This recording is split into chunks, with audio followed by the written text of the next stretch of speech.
I'm just wondering kind of how you worked through if there was a decision to come back this year. I know a lot of fans kind of got a little worried when you were presumably training with Micah in California. How did that go, and was there a decision to make to come back for you? Yeah, like there was never any decision to ever come back because I was always coming back.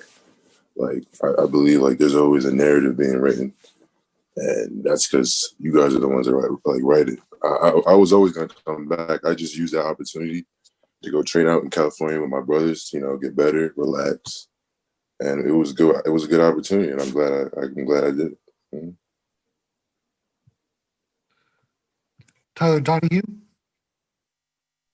Hi, Jason. Good afternoon. Good to hear from you. Good to see you. Curious where you would track your progress right now. Year 3 at Penn State. You got a lot of reps last year. How far have you come along just since the start of your redshirt freshman season? A lot. I would like to say.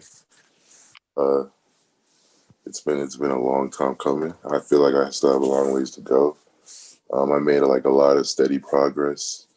I pride myself on that. Just every year, every game, every practice, just like trying to get not just 1% better, but like 15%, 20% better. Just working on every like little aspect of your game. So I think I've gotten better, a lot better, and I can't wait to just show that when we play Indiana.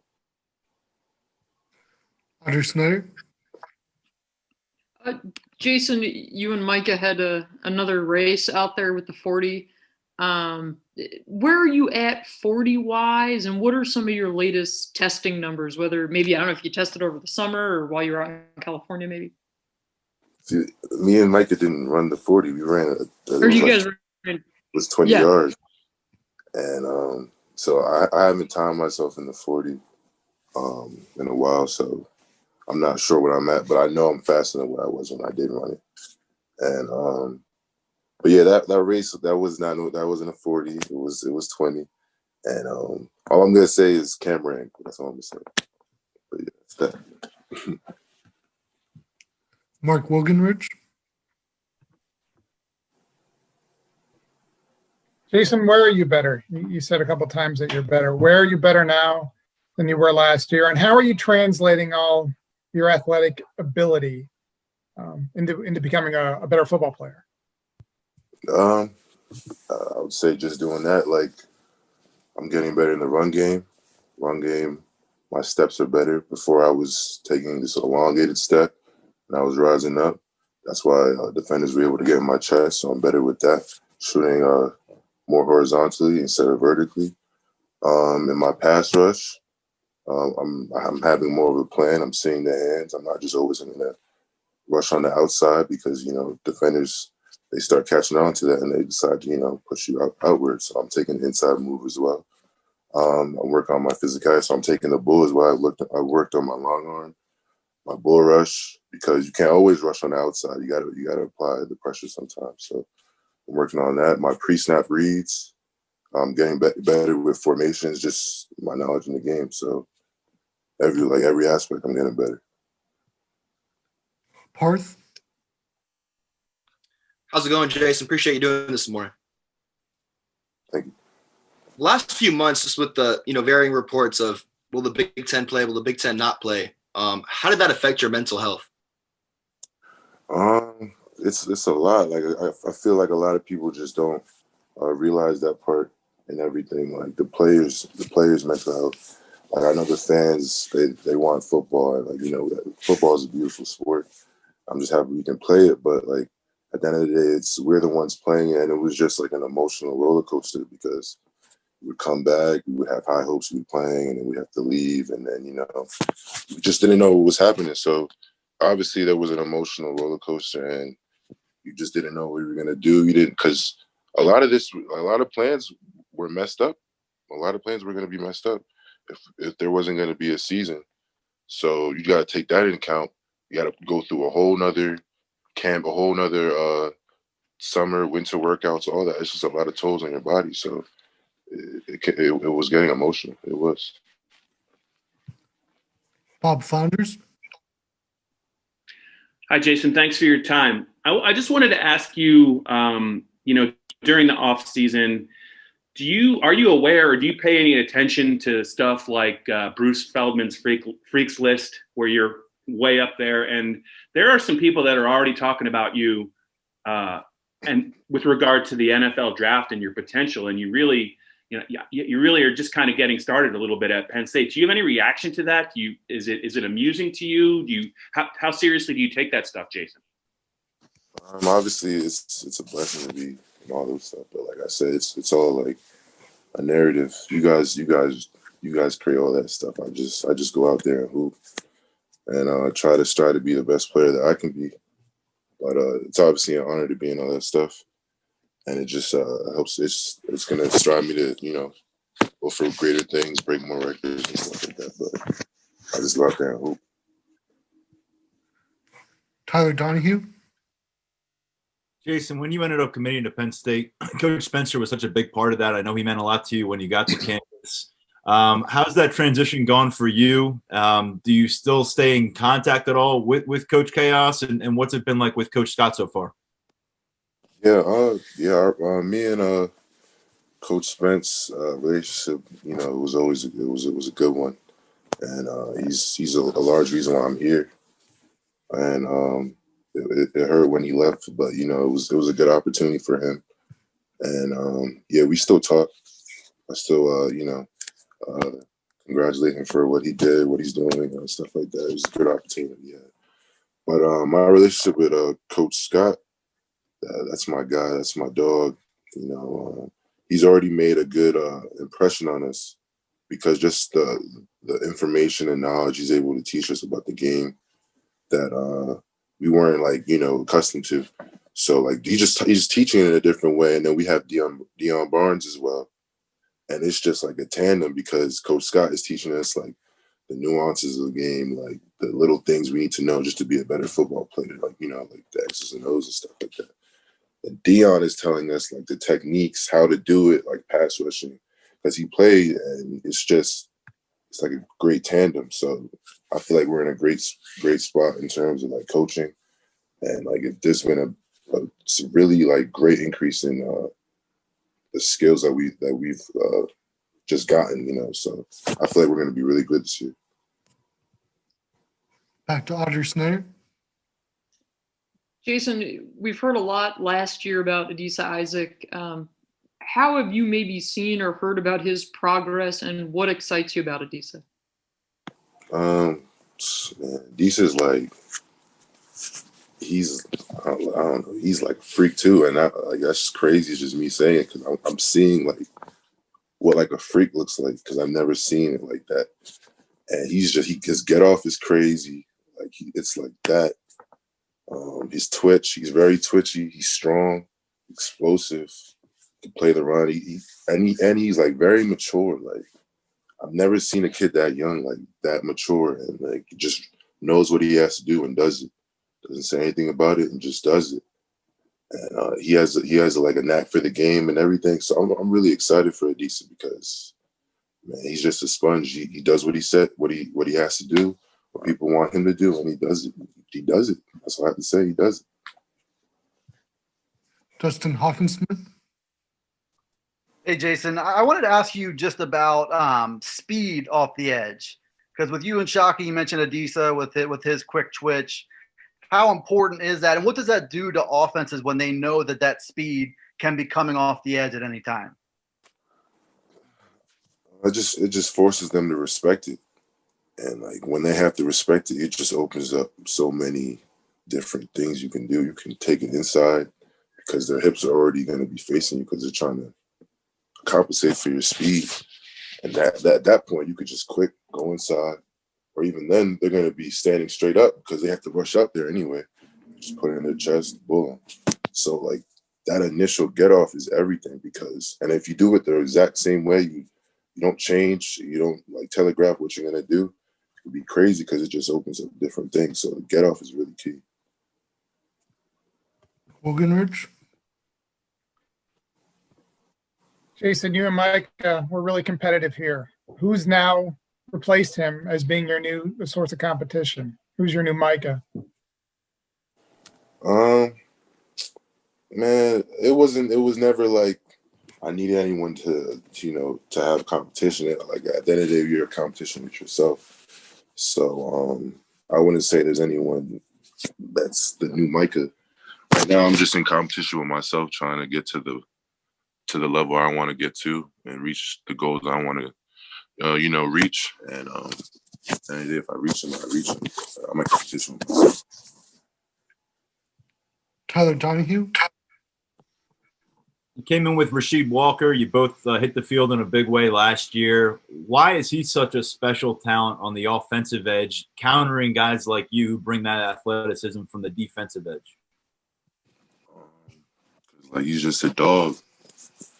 It's no more than that. He's a dog. He brings that that swag that just I'm gonna will myself over you.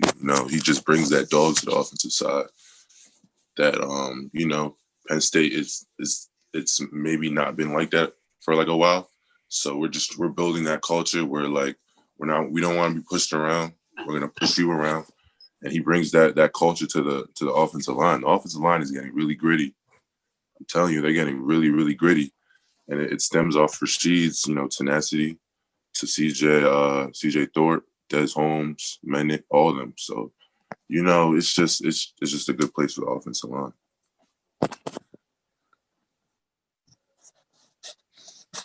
Just as a reminder, if you have a question, please hit the raise hand button.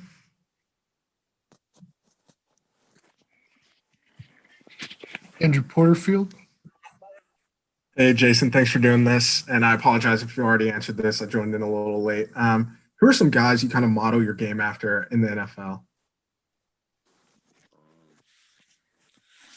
Believe it or not, I don't really even watch the NFL that much. But in terms of I'm telling you, I just go out there and just try to do what I can do based on my body, based on what I see and react. I'm not really even trying to model anybody. But I like Khalil Mack. I like what's the boy from the Vikings? I forgot. He's the number 99. But I like them too. But I don't really match myself to anybody in that NFL. Mark Wogenrich. And are the Wild Dogs still the Wild Dogs without Coach Spencer? That's a big question. I don't know. I feel like we have to make our own identity. Spence brought that culture. The culture's still here. We still have everything, all the principles he has instilled in us. But I feel like we have to make our own identity. And what that name is going to be, what it's going to be, I can't tell you. But I don't know yet. Brian Snyder. Last night, Coach Franklin had a lot to say about Nick Tarburton, just his struggle with injuries, and maybe what we can expect from him this year. Just kind of curious on what you've seen over the last year or two from Nick, and maybe what you expect from him on the D line this year. Me and Nick, we came in together as the only DNs in our class, I think. But I've seen him struggle. I've seen him, prevail through stuff. I've seen him go through a lot, and just to see how he's progressed going through all those injuries, it's crazy because what he's doing now is it's impressive. He looks completely rejuvenated, like a whole new body. He looks impressive.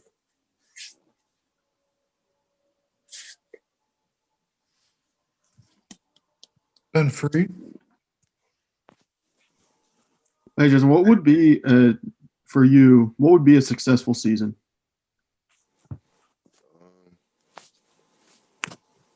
Winning the Big Ten championship.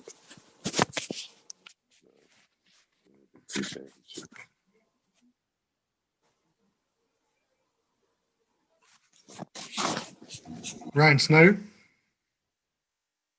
Jason, I don't know if this is true or not, but there was talk at one point that you were maybe considering opting out this year. Was there ever any truth to that? It's not even smart for me to do that. That was never smart for me to do that. I appreciate it. Yeah, just they're internet rumors. Just curious. Thank you. Ryan Parsons. Hey, Jason. So you and Micah were landed, you were put on Bruce Fedelman's freaks list ahead of this season. Do you think that's something that accurately reflects like how you play, or it's like a good representation of your play style? Yeah, really. Because I feel like the first few years of my career here, I mean, I wouldn't even say career, I mean football, really, because I started junior year. It's just been just going out there and doing like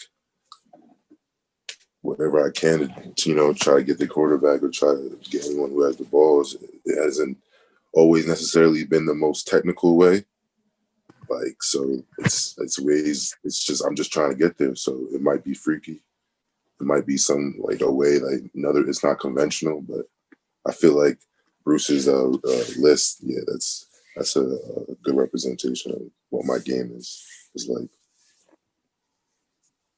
Evan Patrick.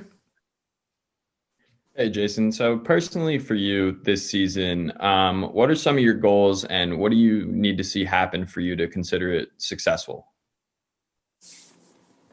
Right now, like I said, Big Ten championship. If I'm doing what I need to do, it's all gonna pay off. Like, we're gonna get the championship. If I play well, we're gonna get the championship. If we play well, we're gonna get the championship. So it's not even anything about the individuals right now. And Free. Jason, have you stayed in contact with Coach Spencer at all? And if so, I mean, what have some of those conversations looked like? Oh yeah, stay in contact. He checks up on me every once in a while, how I'm doing. I check up on him about how he's doing. Any new techniques he's learned, or any anything like he can teach me about what he's learning from there, so I can get ready for whenever it's my opportunity to be in the NFL. So stuff like that. Evan Patrick. What excites you the most about the group that is on the defensive line this season and what we're going to see from them? It's just, I would say it's like we're all very skilled now. Like it just looks like we're like seeping in and taking in all the information that we're learning, because we're learning a new way to do things. It's different, and I feel like we're taking to it a lot, and it's just gonna breed a different monster, because we were doing a lot of stuff based on just raw like will. It wasn't just always the most technically sound way. It wasn't the most conventional way, especially how we played the run, especially how we rushed. So I feel like we're doing it, the right way now. We're doing it a different way. Joe Giuliano. Hi, Jason. I apologize if this has been asked already, but did you ever consider opting out?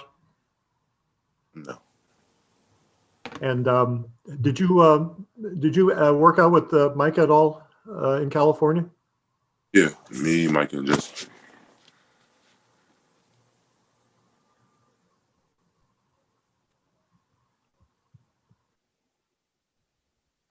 John Sauber.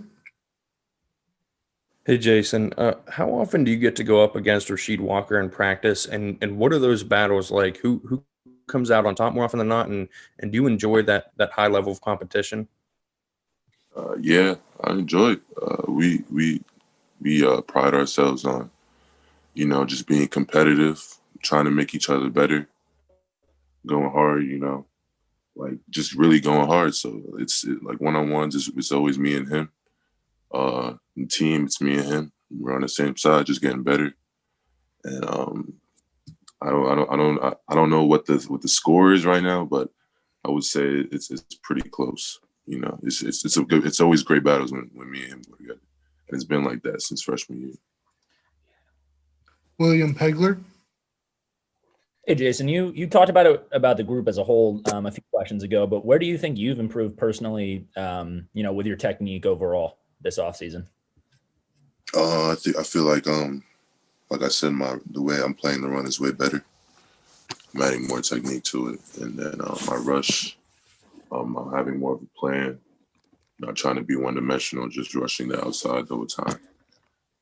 Adding a ball to it, power, knowing when to convert to power, stuff like that. Pre-snap reads. And free. Jason, there was a couple of videos that came out on social media of you and Micah sprinting against each other out there in California. So, do you guys ever settle who is faster? See, Michael will never let you know what the real answer is, and I'm a good guy, so I'm never gonna step out, what I say. But those videos, like all I'm gonna say is camera angle. It's camera angle. That's cool. John Sauber.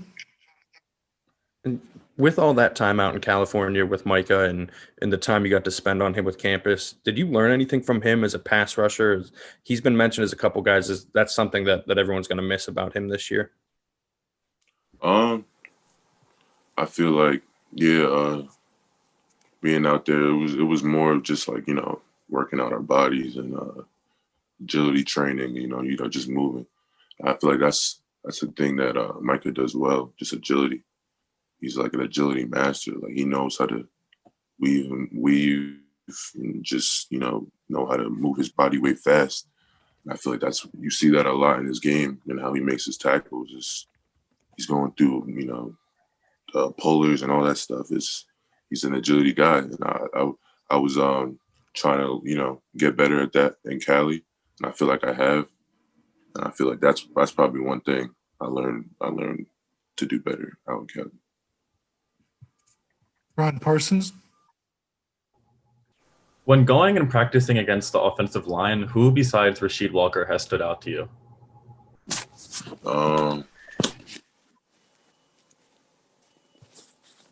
So I took, I would say two guys. On the other side, it would probably be Caden Wallace. He's gotten better.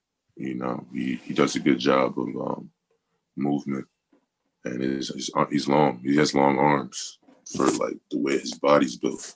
So I think he did a good job. And then when I was taking 4i, reps, I would say Des Holmes. Des Holmes is gonna, he's gonna surprise a lot of guys. I feel like he's gotten really good. His punch is crazy.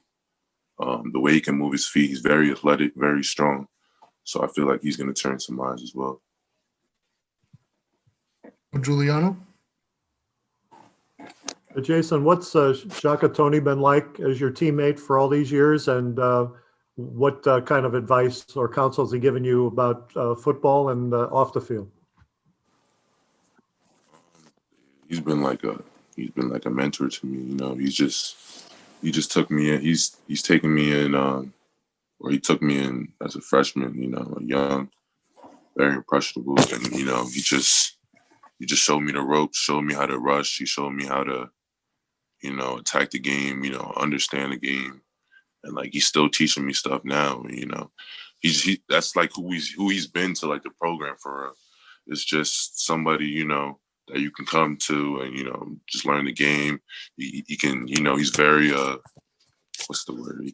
He's very relatable. You can relate to him. He knows how to talk to anybody. He's like the big bro of the team. And I feel like Shaka's gonna have a great year, big year. Because it's both of our years to do good things, great things, and I'm following his lead. He's following my lead. I feel like that's how it's going to be this year. Evan Patrick. With there being no fans at games this season, have you thought about how that's going to have an impact in terms of, I guess, on-field communication, how the game is going, stuff with hard counts? So have you guys started to think about that and prepare for that at all? Yeah, we prepare for everything. It's gonna be weird without having all, the 107K. But there's gonna be, some benefits as well. Obviously, you're gonna be able to like hear certain things, hear the cadence, just focus a little bit more, as opposed if you have people just screaming, the whole time. You can't even hear the man next to you. So there's obviously gonna be some benefits, but some negatives, because they just give us an extra bit of adrenaline, and the rush we need to, sometimes pull out that win. So there's the benefits, there's the negatives. Joe Giuliano. Jayson, I appreciate the fact that you don't want to disclose any results of your competitions with Micah, but could you tell us what your latest 40 time was? I haven't, like I said, I haven't timed myself in a while. I haven't, since I last timed the 4.33, I haven't timed myself. I'm gonna do it soon. I'll let you guys know. Gianna Golly. Yes. Hi, Jayson. I want to talk a little bit about your work ethic. Whether you're getting playing time on the field or not, when you are, it's effective. What does it say about you? What does that signify, in other words? I feel like that's just like the most underrated thing that people just don't notice about my game. I feel like I'm very productive when I'm in there. I do my work. I try to do it to my hardest ability, my hard work. I run to the ball. I try to clean plays. I just go out there and just try to ball, And I feel like the little snaps that I've gotten, I've been productive. I got 300 something snaps last year. Did what I had to do, and I feel like with the opportunity to have more, I could be even more productive. So that's my big thing. Gabe Anjuri. Hey Jason, hope you're doing well. So this season, you're set to take on a little bit of an increased role with the departure of Yetur Gross-Matos. What are some things you improved on in the offseason? Maybe some things you took from him to really elevate your game. Just be more aware in the game. Just be aware of the man in front of me, not always just looking in the backfield. Knowing how to react fast, using my hands, playing the run better. Just be very active. I feel like that's a thing that Yetur was good at. He was just always moving. That man was never stopped. He was just always in motion. So